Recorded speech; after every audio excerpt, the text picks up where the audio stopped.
You know, it's been an interesting 3.5, 4 months. You know, we got these guys fired up and really focused, and we were looking sharp in mid-March, and then all of a sudden the world stopped turning in a way. So, you know, it's been a long game of keeping them inspired, keeping them bought in, and then finally we got the green light on Monday to return to full-on playing. And so I think these guys are as hungry as ever, right? But I think you can't not take into account the mental fatigue of being in a quarantine just like the rest of the world, right?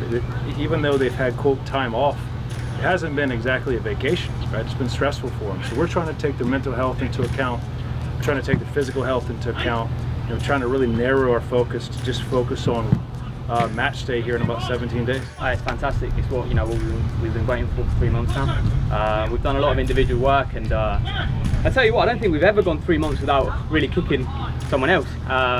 So there's a lot to adjust to, but again, the boys have worked their bum off over the last 3 months, and it shows. It shows we've got a lot of talent, a lot of good lads, and we're excited. And now we're just going to start building in as a team rather than as individuals, you know.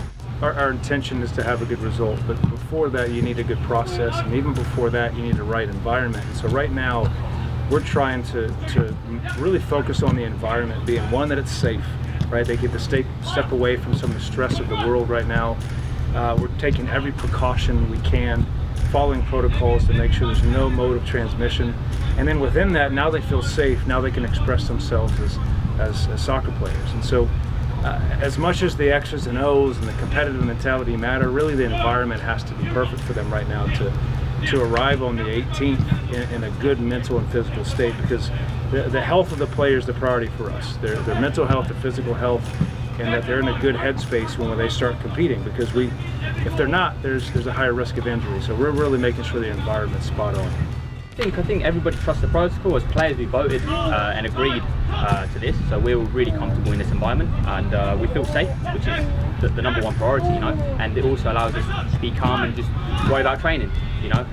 We're all looking out for each other. We're all making the right decisions off the field, and apart from that, it's just about trust, you know. I think in not just this team, in any team around the country, you know, you're more like a brotherhood.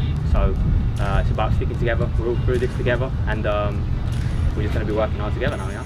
What I liked is the bite and the hunger, and you could tell these guys have maintained a good level of fitness and skill on their own, because that was in their control. So much of this whole scenario has been out of their control, and for them to be able to arrive in a good level of fitness and a good level of skill, it's a testimony to their character as a group.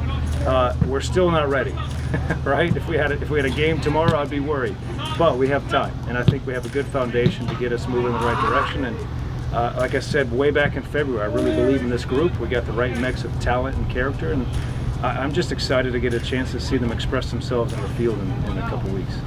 I think a huge credit must go to Tormenta FC, from the ownership to the coaches, to everybody involved.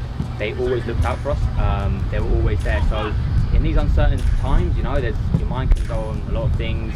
You know, we spoke about, are we even going to play or not? And as players, you're sitting at home, you don't really know how much news is coming to you, how much is real, what to listen or not.